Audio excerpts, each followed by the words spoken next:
K9 barked at a pile of rocks. When they pulled one aside, the truth broke their hearts. The fog settled thick over redwood pines that morning, the kind that swallowed sound and softened every edge of the forest trail.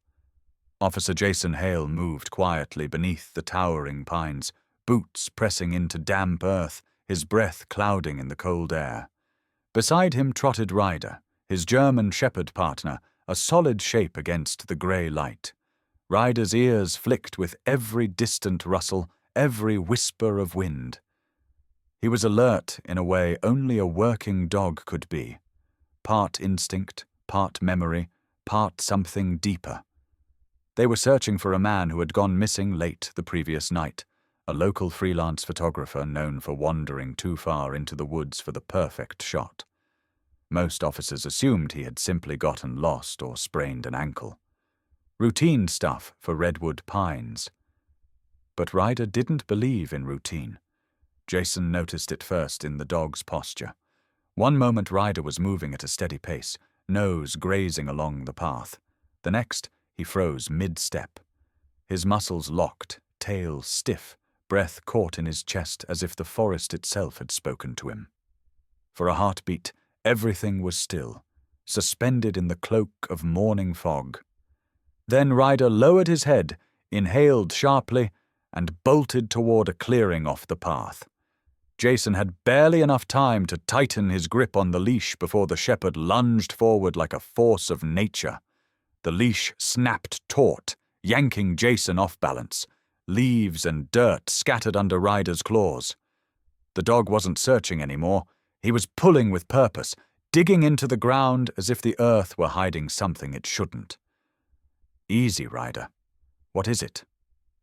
Jason muttered, but Ryder ignored him completely. The dog's paws raked across a mound of moss-covered rocks, piled haphazardly near a fallen log. He barked once, sharp and urgent, then again, louder. It wasn't the bark he used for alerts or obedience. It was something primal, a warning, a plea. Jason tugged on the leash again, but Ryder refused to move. Blood began to appear where the dog's claws tore through stone and dirt, but Ryder didn't flinch. He clawed harder, frantic, whining between each bark, his body trembling with the need to dig. Jason felt something tighten in his chest. Ryder didn't panic. Ryder didn't misread signs. Whatever he had found wasn't ordinary. Other officers arrived moments later, breaking through the fog with heavy steps and annoyed expressions. One scoffed and said it was probably a raccoon burrow or a dead deer. Jason didn't answer. He knew that look in Ryder's eyes. The dog wasn't curious. He was desperate. "Help me move these. Now." Reluctantly, the officers began to tug at the rocks. The moss peeled away like old skin, revealing layers of damp earth beneath. Every scrape of metal shovel against stone echoed strangely hollow in the quiet woods. Ryder barked louder, pacing and shoving his nose back towards the mound as if urging them not to stop. Then one officer hit something soft. Everyone froze. Jason dropped to his knees. He brushed the loose dirt with shaking hands, revealing cloth. Thin, tattered, stained. His stomach twisted. He dug faster, ignoring the sting of cold soil under his nails, until he uncovered a small bundle no bigger than a loaf of bread. It moved. Jason's breath caught. He tore away the last of the dirt. Inside the ragged blanket was a newborn. Skin pale, lips trembling, breath faint as a dying ember. A sound escaped from the child, barely audible somewhere between a cry and a gasp. A heartbeat later, the entire clearing fell into stunned silence. Jason felt his pulse hammer in his ears. He lifted the infant gently, cradling her as if she were made of glass. Cold radiated from her tiny body. Not dead. Not yet. Ryder stepped close, pressing his nose to the baby's cheek. His trembling whine broke whatever disbelief was left among the officers. In his eyes was something raw and unmistakable. Grief, protectiveness, a recognition deeper than instinct. Jason swallowed hard, throat tight. He looked around the woods, suddenly aware of how wrong everything felt. The rocks weren't placed by nature. Someone had stacked them. Someone had covered this child on purpose. Someone nearby didn't want her found. One of the officers reached for his radio, but Jason stopped him with a look. Wait. The fog around them shifted, carrying a faint metallic scent. Jason lifted his head. Ryder lifted his too. The dog's breathing quickened. The scent wasn't from the baby, it was blood, but from an adult. Ryder growled, backing up a step, eyes fixed on the trees beyond the clearing. Jason scanned the fog, pulse plummeting. He couldn't see anything, but he felt it. Felt the presence of someone watching them from the shadows. The forest wasn't silent anymore. It was holding its breath. Jason drew the infant closer, his voice low and steady. We're not alone. Ryder stood beside him, shoulders squared, teeth barely bared, ready. And somewhere deeper in the fog, a twig snapped. The truth wasn't just buried under rocks. It was still out there, moving, watching, and it had left the baby behind for a reason. The fluorescent lights of Redwood Pines Medical Center hummed softly, casting a cold glow over the hallway as Jason stood outside the neonatal unit. His uniform was still streaked with dirt from the forest. His hands wouldn't stop shaking. Inside the glass-walled room, the infant lay in an incubator, wrapped tightly in a thermal blanket, her tiny chest rising with fragile effort. Hypothermia. Severe. The doctor's words echoed without mercy. Jason pressed a hand against the glass. She was smaller than he remembered at the clearing. Under the clinical light, she looked like a flicker of life fighting the dark. Behind him, Ryder sat perfectly still, paws aligned, posture tense.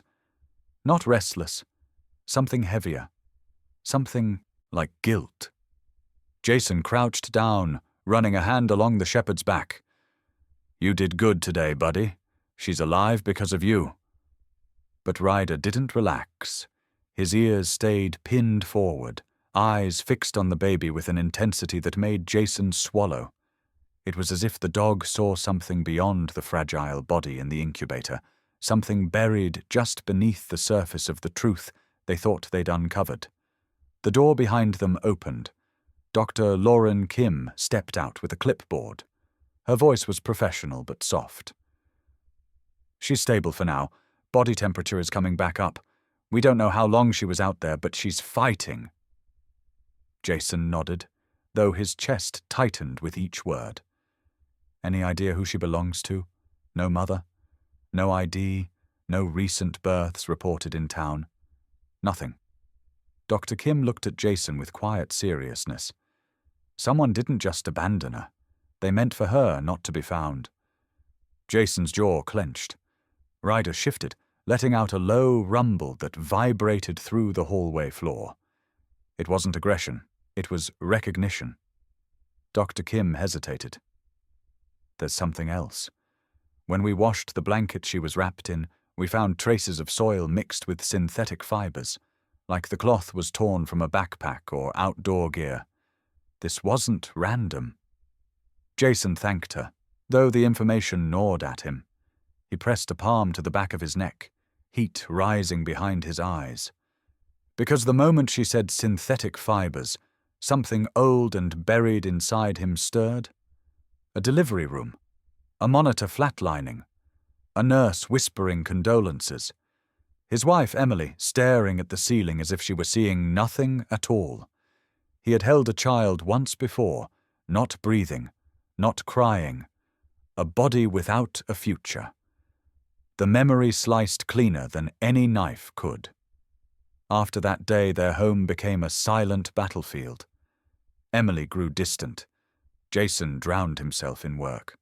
The only thing that tethered him to this world at all was a young canine recruit with golden eyes and a stubborn will to keep him alive. Ryder nudged Jason's leg gently, sensing the shift in his pulse. "I'm okay," he whispered, though they both knew it wasn't true. A sheriff's deputy approached from down the hall, boots echoing. "Hale, you'll want to hear this." Jason straightened. Ryder rose instantly, posture sharp. "We searched the area again. Found tracks near the clearing. 2 sets, one adult, one smaller. We think the smaller one belonged to the mother." Jason tensed. The deputy continued. "The adult prints circle back toward the ridge. But the disturbing part is this." He handed Jason a plastic evidence bag. Inside was a scrap of torn fabric streaked with dried mud. Jason frowned. Looked like part of a jacket sleeve. Except the mud wasn't just mud. It was stained, darker, thicker. Blood. Jason felt the floor shift. Ryder stepped closer, nose touching the bag before Jason pulled it back. The shepherd's reaction was immediate. He stiffened, then growled low in his throat.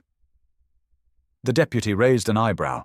Your dog recognizes the scent. Jason didn't answer. He was too busy watching Ryder's eyes. Something flickered there. Fear, memory, warning. Ryder had smelled this before. Not today, not at the clearing. Earlier, much earlier. A plot twist snapped into place so quickly it felt like the air itself shifted around them. The scent wasn't from the mother. It was the same scent Ryder reacted to weeks ago during a separate call, when a hiker reported seeing someone dragging what looked like a heavy duffel deep into the woods. By the time officers arrived, the person had vanished. They chalked it up to misidentification. Ryder hadn't bought it then, and he didn't buy it now. Jason exhaled slowly, realization flooding him like cold water. Someone had been preparing that hiding place long before this morning. Someone familiar enough with the forest to use it like a grave. But something had gone wrong. Something had made them panic. Something had made them bury the baby alive instead of carrying out whatever they had planned.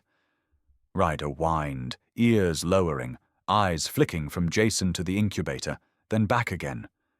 Jason knelt, gripping the dog's collar gently. His voice barely a whisper.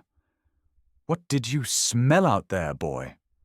Ryder held Jason's stare, steady, unblinking. And Jason understood. It wasn't just instinct that drove Ryder to that mound. It wasn't even training. It was recognition. The dog had already known what waited under those rocks, because the scent from the clearing belonged to the same person who had vanished in the earlier case, a person who was still out there. Jason rose, breath shaky, the truth settling like a weight in his chest. This wasn't an abandonment. This wasn't an accident. This was the second part of something that had started weeks ago. And whoever had left that baby to die knew the forest well enough to disappear again. Ryder moved to stand in front of Jason, body rigid, as if bracing for what came next. The dog wasn't afraid. He wasn't unsure. He was ready. And Jason felt the old pain inside him shift, not disappearing, not healing, but transforming into something sharper, something focused, because this time he had a chance to save a child who still had a future. And Ryder already knew the scent of the person trying to take that future away. Night fell heavy over redwood pines, the kind of night where the darkness felt alive. Jason barely slept. Every time he closed his eyes, he saw the infant's pale face, the rocks, the fog, the blood-specked cloth in the evidence bag. But Ryder didn't rest at all. Jason heard the first growl around 2 a.m, a low, rolling warning coming from the living room where Ryder slept. Then came the second, sharper, angrier, aimed straight at the back window that faced the stretch of woods behind Jason's house. Jason turned on the hallway light. Ryder stood rigid, fur bristling, eyes locked on the tree line, beyond the glass. His growl deepened. "What is it now?" Ryder didn't look at him. He only pressed closer to the window, claws scraping the floorboards. Jason watched, uneasy, as the dog lifted his nose, sniffed, then snarled softly. Something was out there. Something Ryder recognized. By morning, that tension hadn't faded. If anything, it intensified. At the station, Ryder refused to lie in his kennel. He paced in circles, nose pressed to the floor, tail stiff. When Jason tried to get him into the patrol truck, Ryder scratched at the door before Jason could even open it. The metal screeched under his claws. The other officers exchanged glances. They had never seen the shepherd like this. Deputy Collins muttered, "That dog's wired tight. You sure he's all right?" Jason didn't answer. Ryder wasn't anxious. Ryder was tracking. The urgency in his movements was too precise, too pointed. When they reached the forest to continue the search in daylight, Ryder leapt out before the truck stopped rolling. He didn't wait for commands. He didn't need any. He ran. Jason grabbed the leash and followed him into the brush. The other officers stayed on the trail, but Ryder tore through the undergrowth, forcing Jason deeper, farther, into a part of the forest that felt colder than the rest. Ryder slowed near a patch of flattened ferns. He sniffed once, twice, then barked.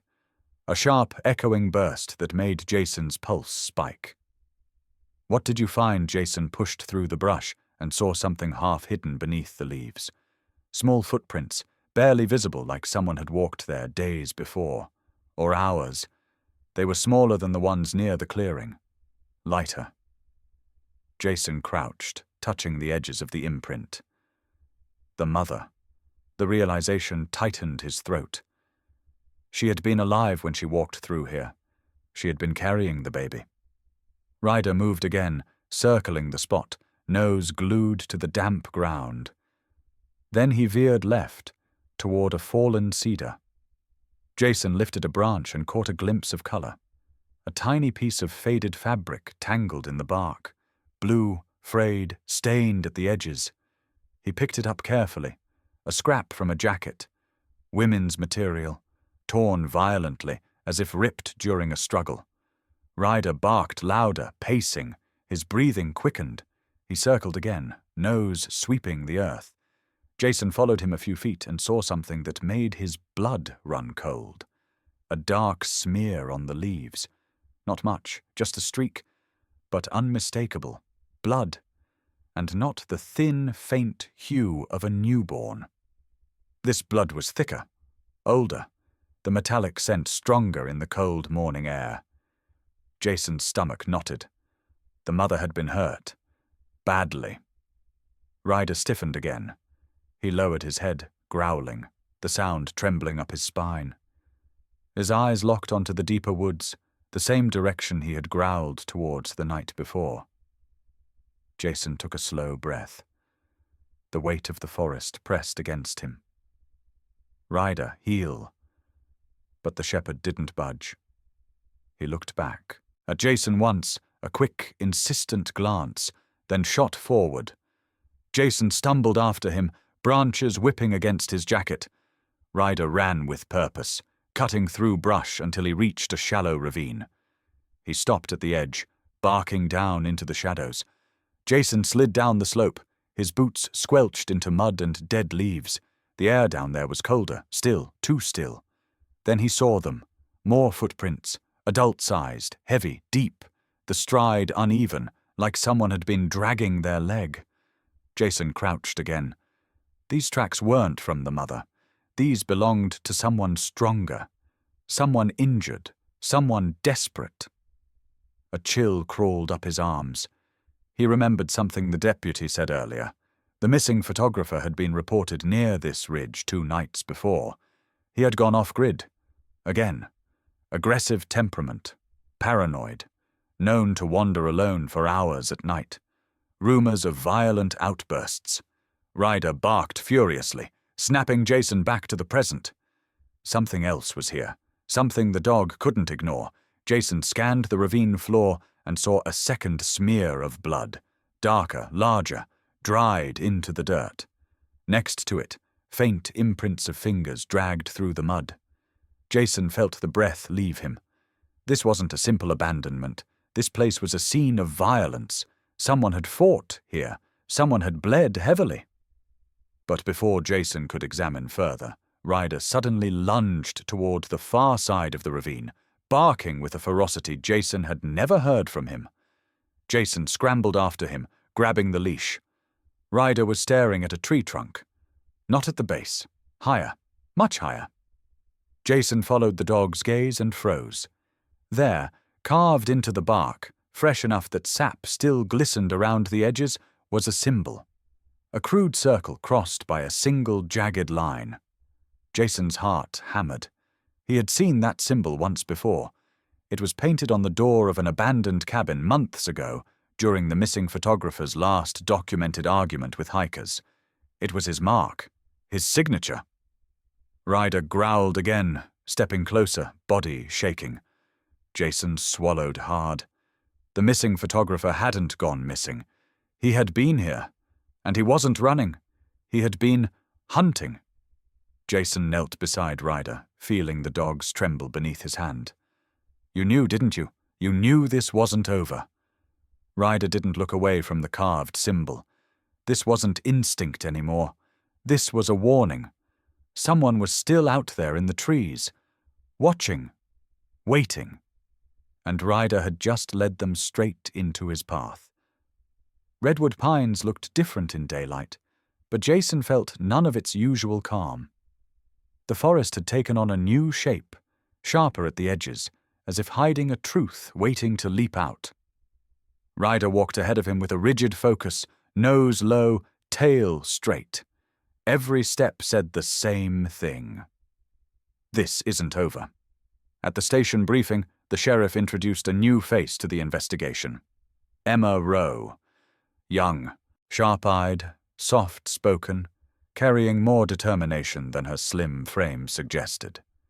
She worked for Child Protective Services but had studied criminal psychology before switching careers. The moment she heard a newborn had been found buried alive, she asked to be assigned to the case. Her first words to Jason were simple. This wasn't abandonment. Someone was covering something up. Jason had already known that. But hearing it from someone trained to read patterns made the weight settle differently. Emma reviewed the footprints, the torn fabric, the blood. She frowned. Parents don't leave babies this way. This is panic, fear, or both. Ryder stood beside Jason, watching Emma with a quiet intelligence. When she knelt to scratch the shepherd behind the ear, he leaned into her hand without suspicion. Jason's eyebrows lifted slightly. Ryder didn't warm up to people easily. Emma stood. I want to talk to the ridge folk. Jason nodded. People who lived deep along the tree line often saw and heard things long before police did. Some didn't trust authorities, but they trusted their instincts, and their gossip traveled faster than radio signals. The two hiked up the trail, Ryder leading. They reached a row of old shacks built with uneven planks and patched tin roofs. Smoke curled from one chimney. An older woman named Martha Beck opened the door before they even knocked. You'll hear about the woman screaming, aren't you? Jason and Emma exchanged a glance. Martha motioned them inside. A pot simmered on the wood stove, filling the room with the scent of herbs and pine. She lowered her voice. A few nights back I heard shouting. A woman, panicked, and a man telling her to keep her voice down. Sounded like they were near the ravine. Did you see anything? Jason asked. No, but I heard something drop, like a body collapsing, then a baby crying. Martha swallowed, eyes shining with guilt. I didn't go out. I should have, but it was late. Folks know not to wander when that man is out there. What man? Emma asked. Martha hesitated. The one you're thinking of. The photographer. Lyle Carter. Jason's pulse thudded. Martha stepped closer. Be careful. He knows these woods better than anyone. They thanked her and stepped back outside. Before Jason could speak, Ryder suddenly lifted his head, ears sharp, body coiled. He sniffed the air once and barked sharply, pulling at the leash. What is it? Jason whispered. Ryder didn't answer. He yanked again, harder, and the clasp at the end of the leash, old metal Jason had been meaning to replace, snapped clean in half. Ryder bolted. Jason cursed and sprinted after him. Emma followed. The shepherd tore through brush with frantic determination, weaving between trees until he reached a narrow rock opening hidden behind a cluster of firs, a place Jason had walked past hundreds of times without noticing. Ryder planted himself in front of the crevice and barked with such force it echoed off stone walls. Jason slid down, beside him, shining his flashlight inside. The light caught something unnatural, scratches along the rock, scuffed dirt, and deeper within, something glinting. He crawled forward. The air was cold here, colder than outside, carrying the scent of old fear. He reached the hollow space and froze. There were signs of a struggle everywhere. Tufts of fabric torn from clothing, rope fibers embedded in the dirt, a length of actual rope tossed into the corner, frayed at one end as if someone had cut it hastily during a fight, and scattered around the small chamber were empty plastic vials. Jason picked one up and held it toward the flashlight. Anesthetics. Emma leaned closer, voice tight. Someone sedated her. Jason felt a coldness wash up his spine. This wasn't just panic. This was planned, a controlled takedown. Someone subdued the mother before dragging her deeper into the woods. Ryder sniffed the ground again, then growled at a darker smear along the stone. Another streak of blood. Older, thicker, not from the infant. Jason knew immediately. This was where she fought back, where she tried to save herself, and where she lost. Emma exhaled shakily. Whoever did this didn't want the baby found. If Ryder hadn't been there that morning, Jason didn't let her finish. Ryder had saved more than a life. He had broken someone's plan in half. Jason crouched, staring deeper into the cave-like cut in the earth. A thought tightened like a knot in his chest. Lyle Carter lived alone. But the sedatives, the rope, the orchestrated burial. This wasn't the work of one man too deep in delusion. Someone helped him. Emma seemed to follow his thoughts. This wasn't spontaneous. Someone prepared the gear. Someone waited for the perfect moment. Someone knew how to hide evidence. Ryder barked suddenly, jolting them. He backed up towards the cave entrance, ears pinned, stance defensive. Jason stepped out first, hand on his weapon. The forest outside had gone silent. Completely. No birds, no wind, no rustle of small animals. A silence that didn't belong. Emma whispered, "Someone's been here recently." Jason scanned the tree line. The fog had thickened again, curling around the trunks in thin white ribbons. He felt eyes on them, watching, measuring. Ryder growled low, stepping in front of Jason, muscles tense. Jason's heart thudded. Whoever buried that baby had been hiding her. Whoever fought with the mother had nearly killed her. Whoever carved that symbol into the tree had been close enough to hear Ryder's digging. And now they were standing somewhere in these trees, still listening, still waiting, still ready to finish what they started. The deeper Jason and Emma dug into the case, the more one name kept resurfacing. Travis Ward. A reclusive ex-logger who'd been arrested twice for smuggling stolen equipment and poaching endangered wildlife. People in Redwood Pines avoided him. Kids told stories about his cabin buried somewhere beyond the ridge. Adults spoke about him only when they had to. No one called him dangerous out loud, but everyone implied it. Jason and Emma followed Ryder along a narrow path that wound behind a cluster of boulders. Ryder moved with stiff intensity, each sniff more decisive than the last. He wasn't searching for any scent. He was trailing one he already knew. The ridge opened into a clearing where a crooked cabin stood, patched together with mismatched planks. Smoke rose from the chimney, carrying the smell of burned pine. In the yard, a man chopped wood with violent, jerking swings, his movements sharp enough to make Jason slow his approach. "That's Travis Ward," Emma whispered. Before Jason could speak, Ryder stepped forward and exploded into barking. Not the protective bark from the hospital. This was pure fury, recognition. The sound cut through the clearing like a warning shot. Travis looked up. His eyes narrowed at the shepherd, then at Jason and Emma.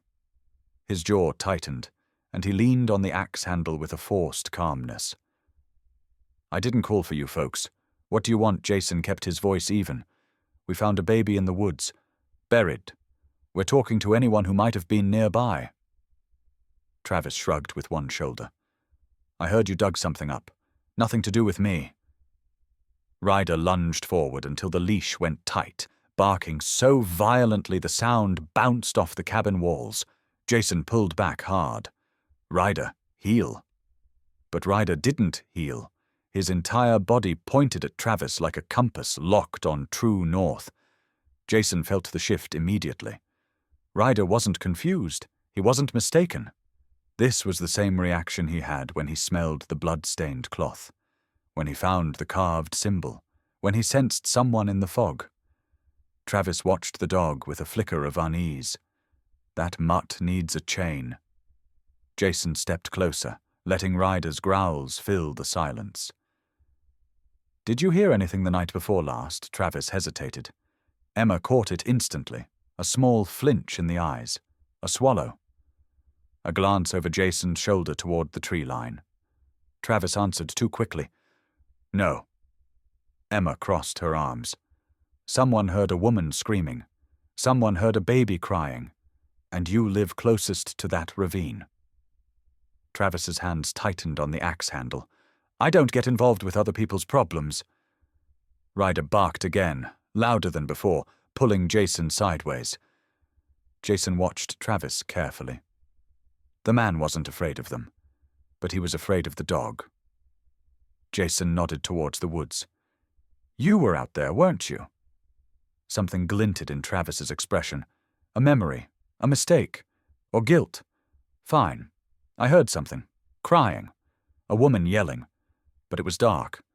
Ain't my business. I mind my own." Emma stepped forward. "What did you see?" Travis's eyes shifted again. The same twitch he'd shown earlier. The same unease every time the word woman came up. "Saw nothing. Just heard.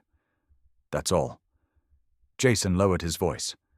"Travis, a newborn almost froze to death out there. Someone buried her alive. You expect us to believe you heard that and didn't check Travis spat on the ground. People get lost in these woods all the time." Emma stared at him. "But you didn't say you heard anyone calling for help. Only yelling. Only a fight." Silence. Travis realized his mistake a second too late. His gaze darted to the trees again. Jason felt Ryder tense beside him. The dog raised his snout, sniffed the air once, then growled low. Not at Travis. Past him, toward the far corner of the clearing. Jason followed Ryder's line of sight. A tarp, half covered by logs. Something bulky beneath it. Jason took a step forward. "Don't touch that." Travis's voice cracked like a snapped branch. Emma's breath caught. Jason's pulse kicked. Travis dropped his axe, raised his hand slightly. "Wait. It's not what you think." Ryder barked so violently Jason's grip nearly slipped. The shepherd tore free from Jason's hold, charging toward the tarp. Jason sprinted after him. Ryder dug at the edge of the tarp, teeth snapping at the fabric.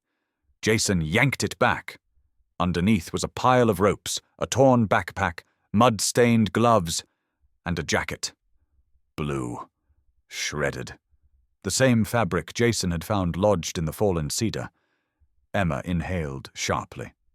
"That's the mother's." Travis ran forward. "I didn't hurt her. I swear it. I didn't kill nobody." Jason grabbed him, forcing him back. "Then what happened?" Travis's chest heaved. "I saw them arguing. The guy dragging her. Said he was helping her. Said she was sick. I thought it was a couple's fight. Didn't want trouble." "Who was he?" Jason demanded. Travis shook his head. "I didn't see his face. Hood was up. He moved fast. But he wasn't alone. Someone else was watching them from the trees. That stopped Jason cold. Someone else was there. Yeah, a second man.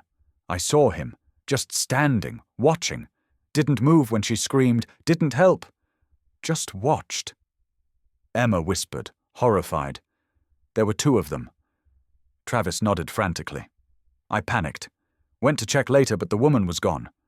The baby too. Figured if I told anyone, they'd blame me. Jason stared at him. And the jacket he swallowed. Found it snagged on a branch near my trail. I kept it because I didn't know what to do. I didn't hurt her. I swear. Ryder barked again, cutting through the moment. He pushed his nose into the dirt near the tarp. Jason crouched and saw fresh footprints. Not Travis's, smaller, lighter, and recent. Emma whispered, Someone's been here, today. Jason stood, adrenaline rising like a tide. He scanned the trees. The fog that had settled earlier was creeping back in, curling around trunks like pale fingers. Ryder growled, turning his head sharply to the right. Jason followed the dog's gaze. A shadow moved between the trees, quick, silent, watching them. Then gone. Jason felt the air split with dread. There hadn't been just one person near the rocks that morning. There still wasn't. Someone with a plan. Someone who didn't expect the baby to live. And someone who realized the police were finally catching up. The air in Redwood Pines tasted like metal as the search team pushed deeper into the northern ridge. Ryder led them with unrelenting purpose, weaving through brambles and thorns, ignoring every command to slow down. Jason followed close behind, heart pounding at the dog's sudden, frantic urgency. Ryder wasn't tracking a trail anymore. He was racing to the end of it. The forest thickened into a narrow gorge carved by years of rain and wind. Thorny vines twisted across the entrance, and moss clung to every stone. Ryder barreled straight through, barking sharply, forcing the others to climb in after him. Jason scraped past the rocks, raising his flashlight. The beam landed on something pale. For a moment he didn't understand what he was looking at. Then the shape resolved. A hand. Small, limp, lying palm up among the leaves. Emma gasped behind him. Jason stepped forward slowly, the world narrowing to a single awful point. Ryder whined, tail low, as he gently nudged the woman's sleeve with his nose. She was young, maybe mid-20s. Her hair tangled with pine needles, her sweatshirt ripped at the shoulder, her face struck by a brutal blow that left a dark pool beneath her head. Her body was curled as if she had tried to shield something. Someone. Jason's breath thinned. Emma pressed a hand to her mouth. The deputies stared in horrified silence. A medic knelt beside the body, running quick diagnostics. Moments later, he shook his head. This is the baby's mother. It matches the description from the medical exam. Jason felt his stomach twist. He had already known. But confirmation hit like a punch. Emma whispered, she was murdered, dragged here, left hidden. And immediately, all their assumptions shattered. Travis Ward hadn't killed her. He hadn't even moved her. This woman had been dead long before he ever reached that part of the woods. The medic lifted a corner of the woman's torn jacket. Beneath it, something had snagged into the fabric, a piece of camera strap. Emma caught it first. That's not hers. Jason froze. Camera strap. The missing photographer. The man whose name had started the entire patrol. A man known to be unstable, obsessive, prone to hallucinations and violent outbursts. Lyle Carter. Jason stood abruptly, scanning the gorge around them. The carved symbol they had found earlier. The blood smears. The footprints. The panic burial. The sedation vials. It wasn't a random crime. It was a spiral. Deputy Collins asked. So Travis wasn't lying about the man dragging her. Jason turned to him. No. He saw the truth, and ran from it. Travis Ward, who was now sitting on a boulder a few yards away, trembled violently as he stared at the woman's body. He lifted his hands helplessly when Jason approached. I didn't touch her. I swear. I came later. I saw Carter carrying something, limping down the ridge. A baby. He kept muttering she wasn't supposed to cry, that she ruined everything. Emma paled. Did he say why Travis swallowed? Said the baby carried a curse? That she brought bad luck? He was out of his mind. I got scared. Thought if I told anyone, they'd blame me. Jason felt a cold dread spread across his spine. Lyle Carter. The one they thought needed saving. He had been the predator the whole time. Emma exhaled shakily. We need to put out a statewide alert. He's unpredictable, and he thinks he's doing something righteous. Jason nodded, already reaching for his radio when static exploded through the speaker, followed by frantic shouting from dispatch. Code red at Redwood Pines Medical Center. Infant ward. Suspect attempting to abduct a newborn. Jason froze. Emma's eyes widened. No, it's him. Ryder let out a piercing bark and took off down the trail like his body was made of lightning. Jason sprinted after him, tripping on rocks as panic surged through him. He didn't need anyone to explain. He didn't need a description. He knew exactly who had walked into that hospital. Lyle was trying to take back the baby, the one he had buried, the one Ryder had saved. Sirens wailed in the distance as they reached their vehicles. Jason floored the gas pedal. The hospital loomed ahead, lights flashing wildly across the glass entrance. Inside, chaos, nurses shouting, security radios blaring, a crash echoing down the hallway. Jason ran faster, Ryder's paws pounding beside him. They rounded the corner into the neonatal wing. Lyle Carter stood there, gaunt and wild-eyed, clutching the newborn in one arm while shoving a nurse aside with the other. His hair was matted with leaves and dirt, his clothes streaked with forest mud. His lips moved in frantic whispers. You're mine! You're mine! I won't let them take you again. Jason stepped forward. Lyle, put her down. Lyle flinched, tightening his grip. She cried. She woke the forest. She made them follow me. She has to go back. Emma breathed out, horrified. He thinks killing her is cleansing. Lyle's eyes darted toward an emergency exit leading outside. Jason lunged, but Lyle turned, and Ryder leapt. The shepherd lunged with a roar, slamming into Lyle's arm just enough to knock the baby loose without harming her. Lyle yelled, stumbling backward as the infant slipped from his grasp. Jason caught her before she hit the ground, cradling her tight. Ryder hit the floor hard, yelping as his leg twisted beneath him. The sound cut through Jason like steel. Lyle tried to scramble away, but security tackled him to the ground. He fought like an animal, screaming that the forest had spoken to him, that the child was cursed, that he had only been obeying. Jason ignored him.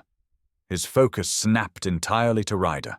The shepherd limped toward him, chest rising in shallow breaths, eyes locked on Jason, as if asking a single question. Did I save her? Jason knelt, pulling Ryder into his arms with one arm, holding the baby with the other. Yes, buddy. You did. Ryder's tail tapped weakly against the floor. Around them, police flooded the hallway. EMTs rushed toward Ryder. Nurses cried with relief. Emma placed a hand on Jason's shoulder as Lyle was cuffed and dragged away, still screaming about curses and signs. But all Jason saw was the dog who had run through fog, found a baby under rocks, tracked blood through the woods, and now threw himself into danger one last time. A truth settled deep in Jason's chest, something raw, something unbreakable. Ryder had never just been following his nose, he had been fighting a war no one else could see. And tonight, he won. Rain hammered the parking lot of Redwood Pines Medical Center like 1,000 fists. Patrol cars flashed red and blue across wet pavement as officers wrestled Lyle Carter into the back of a cruiser. His screams were drowned by thunder, but Jason could still see the frenzy twisting across his face.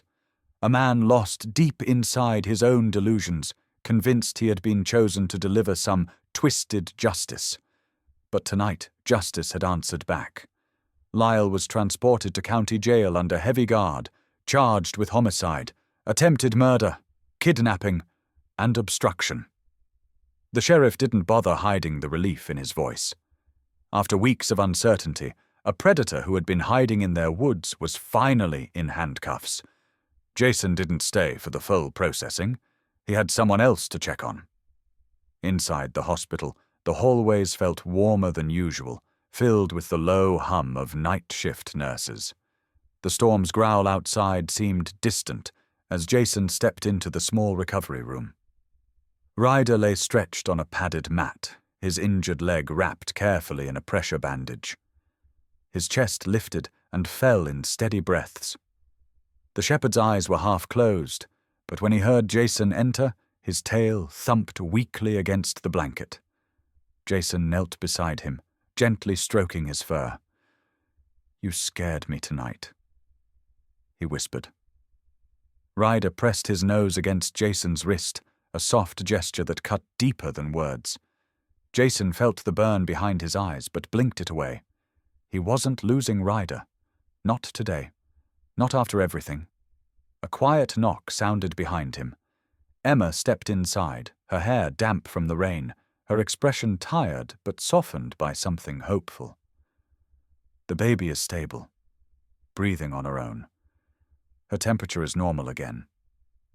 Jason exhaled, and her future Emma hesitated before she spoke. "Since we don't have any relatives yet, she'll be placed into a protected foster situation until adoption paperwork can start. I'll personally oversee it." Jason stared at her. "You want to keep her nearby, don't you?" Emma shrugged, but there was no hiding the warmth in her eyes. After everything she's survived, she deserves to end up with someone who wants her, not someone who just takes her out of obligation. Jason nodded slowly. He knew exactly what she meant. Emma stepped closer, kneeling beside. "Ryder, you know he saved her twice now, first in the forest, and again tonight." Jason smiled gently. He saved more than her. Emma's eyes softened. "You mean Emily?" Jason didn't answer immediately. He let the silence stretch, listening to Ryder's breathing. When he finally spoke, his voice was quieter. "After we lost the baby, I didn't think I had anything left. Not for myself, not for my marriage, not for the world. Ryder pulled me through that. He made me show up to work, made me care again. I thought that chapter was over. But finding this girl today, it felt like the universe handed me one more chance to protect someone who couldn't protect themselves." Emma placed a hand on Jason's shoulder. "You did protect her." Jason looked at Ryder. "No." He did. Ryder blinked slowly, acknowledging the words in the way only a dog could. His loyalty had always been fierce, but tonight it felt like something far more profound. An unspoken bond between a man who had lost a child and a dog who refused to let another die. A soft cough came from the doorway. It was Travis Ward. His clothes were soaked from the rain, his eyes red as if he'd been fighting something inside himself for too long. 2 deputies flanked him, but he raised his hands as if in surrender. "I need to talk," he said quietly. Emma stood, tense. Jason rose beside her. Travis looked smaller than he had in his clearing. Less anger, more exhaustion. "I'm not a good man. I know that. But I'm not a killer either. I kept quiet because I thought you'd pin all this on me. And because I didn't want trouble. I spent my whole life running from it." Jason crossed his arms. "And tonight, Travis continued, voice cracking, watching Lyle get dragged away, knowing the girl is alive. I realized I've been hiding behind excuses my whole damn life. I want to help. Tell everything. Not just what I saw. Everything I know about Carter, about where he camped, who he talked to, what made him snap. Emma exchanged a look with Jason. This wasn't the Travis Ward they had met earlier. This was a man trying to claw his way back from the edge. Jason asked quietly. Why now? Travis looked at Ryder, then at Jason. Because that dog didn't give up, not even when the rest of us did.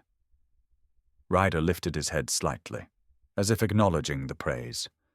The deputies led Travis away to give his full statement. Emma followed them, turning back just once to whisper, "Maybe people can surprise us." Jason stayed with Ryder long after she left. The storm eased into a soft drizzle. The hallway lights dimmed for night mode.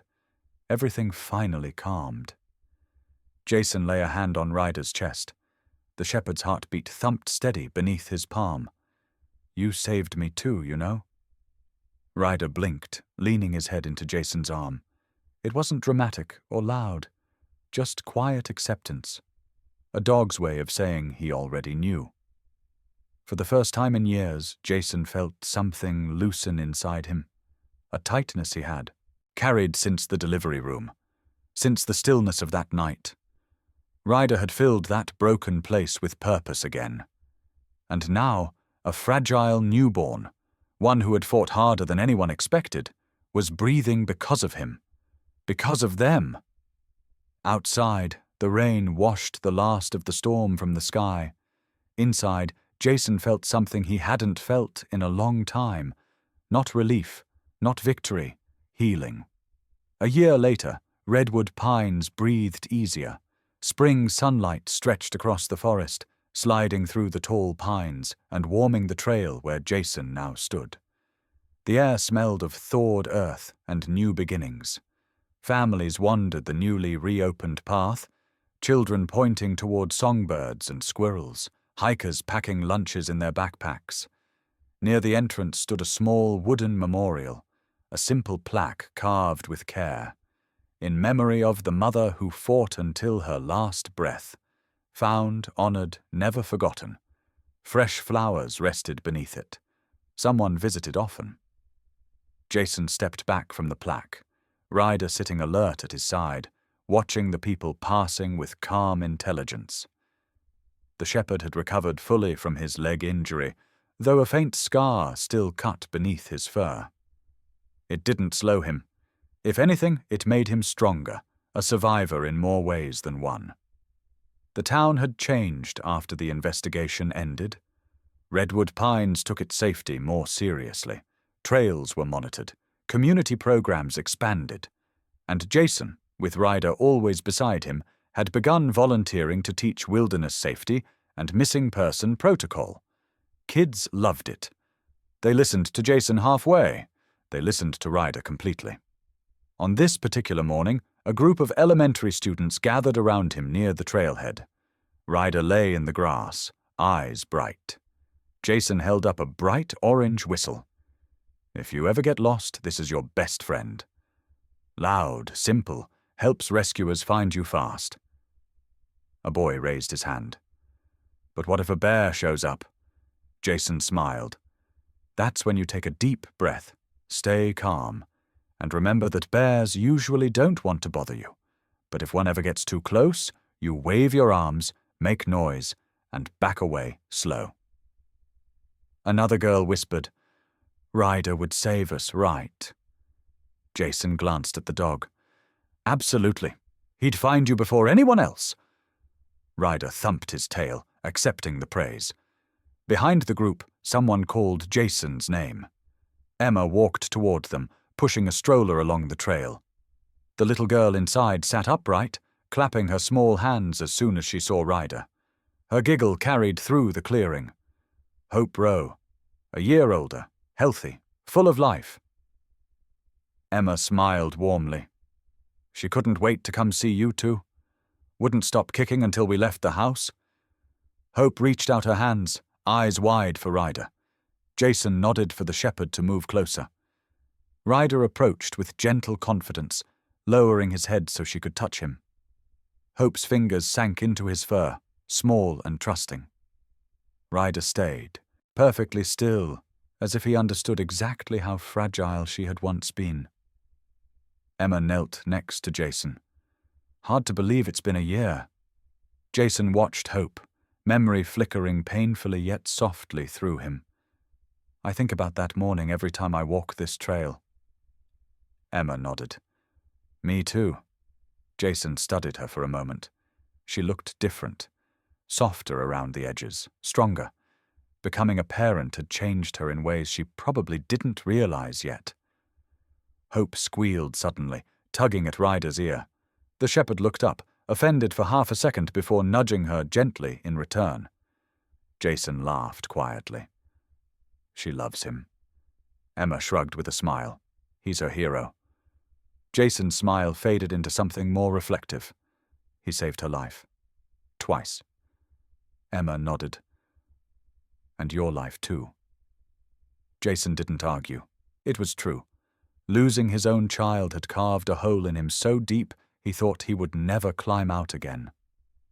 But Ryder had found a way to pull him back into the world, to remind him that life didn't stop just because you broke.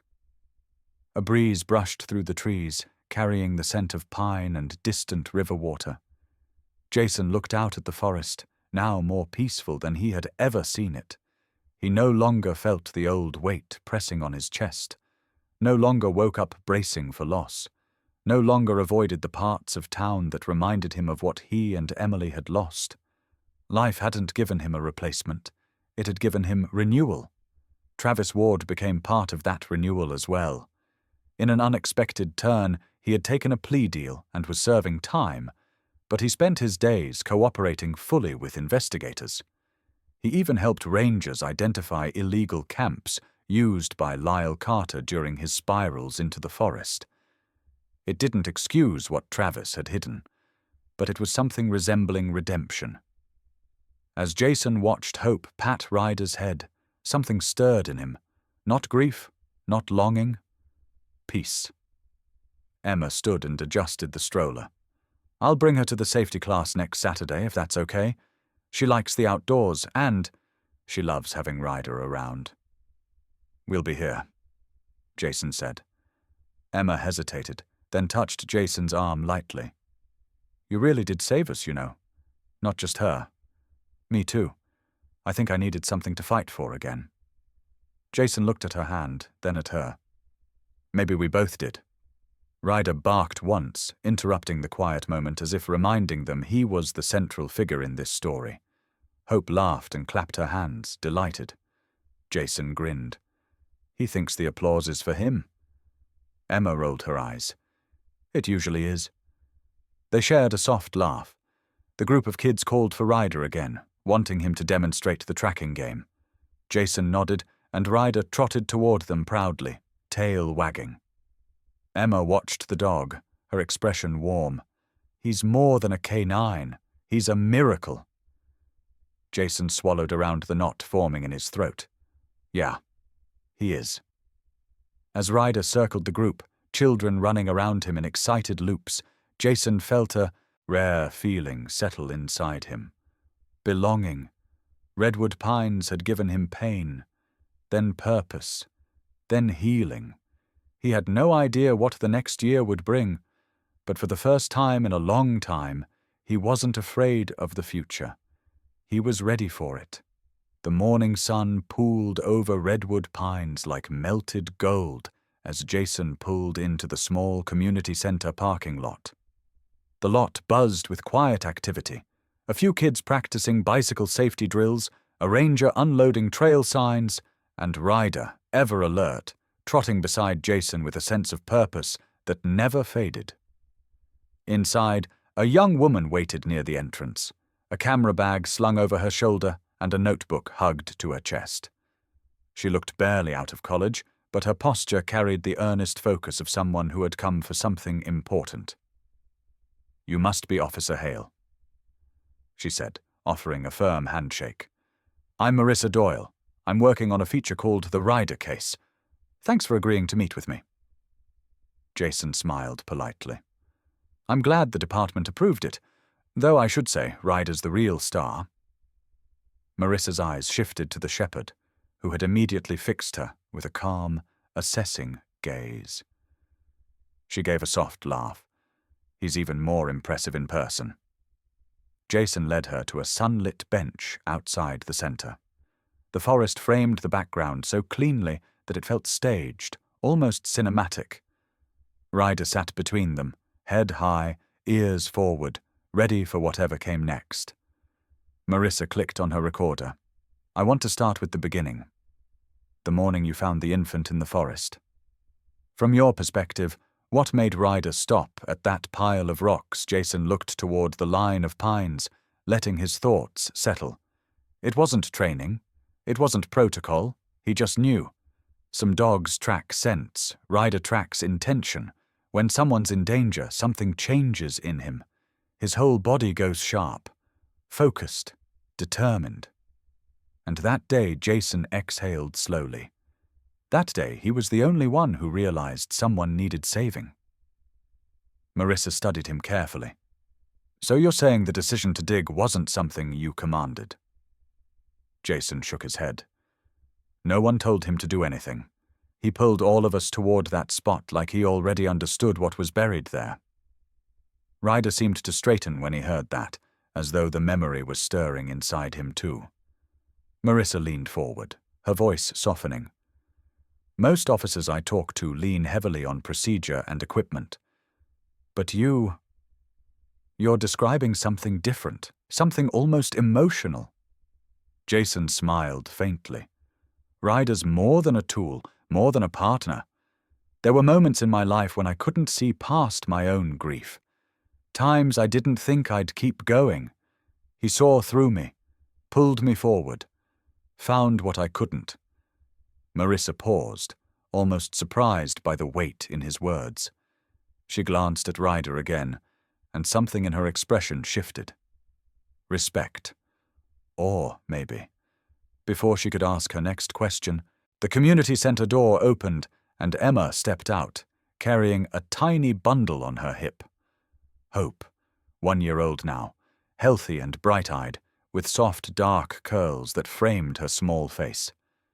She squealed when she spotted Ryder and lunged toward him with unrestrained joy. Ryder rose immediately and walked to her in gentle steps, lowering his head so her small hands could glide over his fur. Hope clung to his neck with the pure trust only a child could offer. Jason watched Marissa's face change. Her breath caught. Her pen slipped slightly from her fingers. No amount of journalism training could have prepared her for that image. Emma joined the group, smiling at the stunned reporter. You're recording the interview? I am, Marissa said quietly. But I didn't expect to see anything like this. Emma adjusted Hope on her hip. Most people don't. They hear about K9 saving lives, but they don't see what happens after. They don't see the legacy. Marissa's brow lifted. Legacy, Emma nodded, glancing at Ryder with something close to reverence. The legacy of a K9 isn't measured by the cases closed or arrests made. It's measured by the people who get to keep breathing, by the lives they change without ever knowing it. Hope reached toward Ryder's snout, giggling when he gently nudged her cheek. Emma continued. Ryder didn't just find her, he gave her a future. He gave this town something to believe in again. Marissa swallowed hard, her voice barely above a whisper. And you adopted her. Emma's expression warmed. Yes, there was never a doubt in my mind. After everything she survived, she deserved a home built on intention, not accident. Hope tugged on Ryder's ear. The shepherd didn't flinch. Jason watched the scene unfold, realizing something he hadn't quite put into words until now.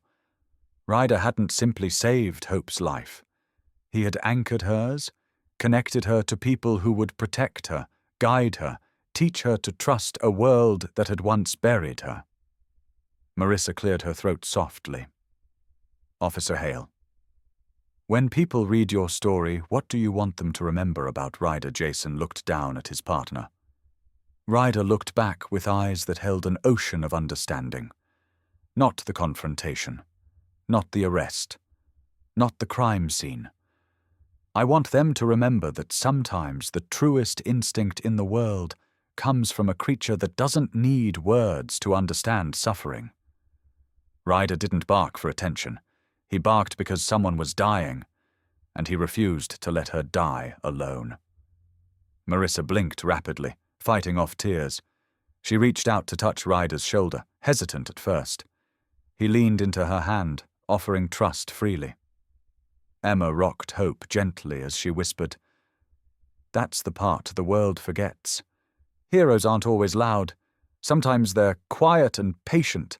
Sometimes they walk on 4 legs. Hope wriggled out of Emma's arms, toddling toward Ryder, her wobbly steps full of determination. Ryder moved instantly, positioning himself like a wall beside her so she wouldn't fall. Marissa lifted her camera. "Do you mind?" Emma shook her head. "Capture it. People need to see who he really is." The shutter clicked softly. Hope hugging Ryder's leg. Ryder steady and proud. Jason standing behind them like someone who had finally made peace with the past. Marissa lowered the camera. This is the story." Jason nodded. "This is the legacy.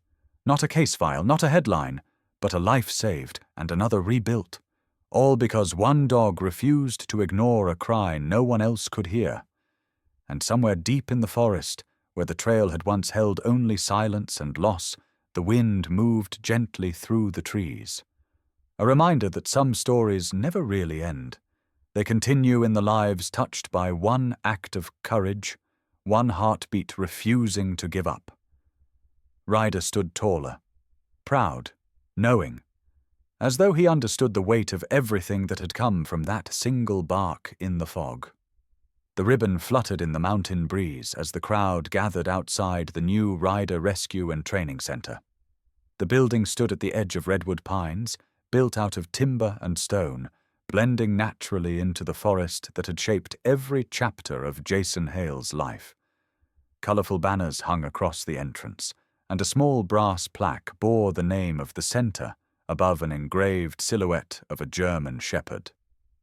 Ryder sat beside Jason, posture strong despite the gray beginning to settle around his muzzle.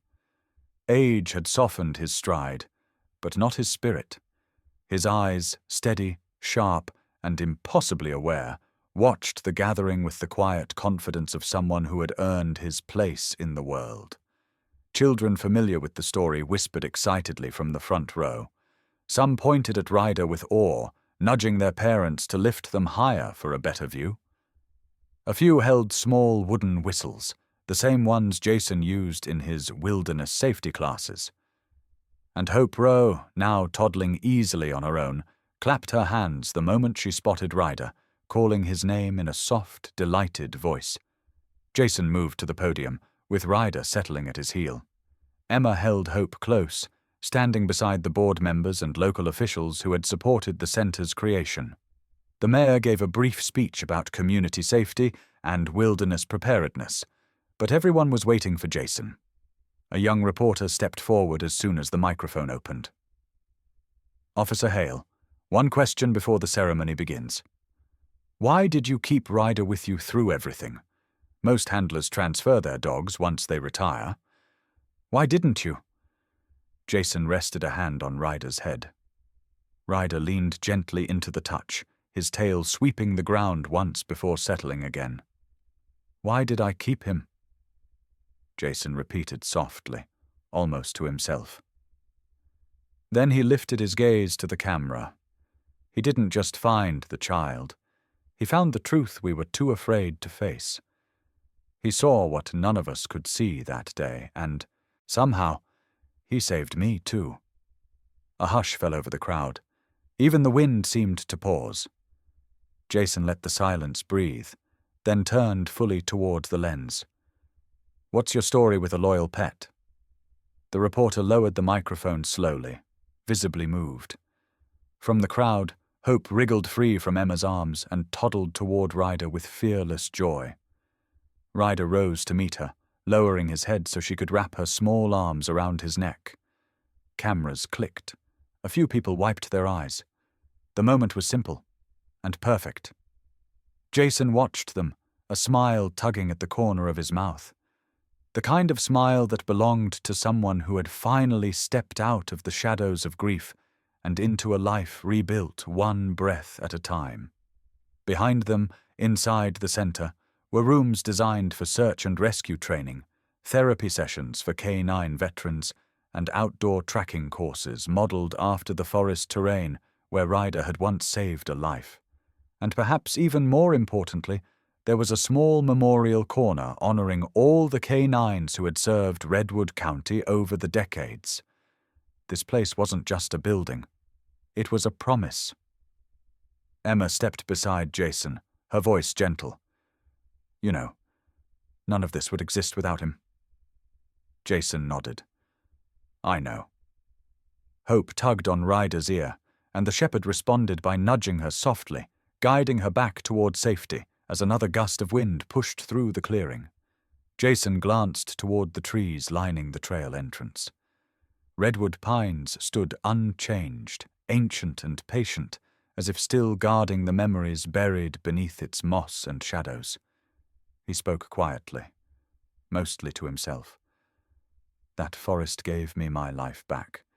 Emma heard him anyway. Or maybe it gave you the chance to rebuild it. Jason didn't answer, but he didn't need to.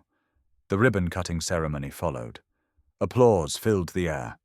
Ryder tilted his head as if absorbing every sound, every echo of gratitude. Later, as the crowd dispersed, Jason and Ryder walked to the edge of the woods. Sunlight filtered through the branches, painting golden patches across the ground. Ryder stopped, lifting his nose to the wind. Something caught his attention. Not fear, not warning, just a memory carried on the breeze. Jason followed his gaze into the endless green. You still think your work's not done, huh? Ryder didn't move. His eyes stayed fixed on the forest, steady and alive.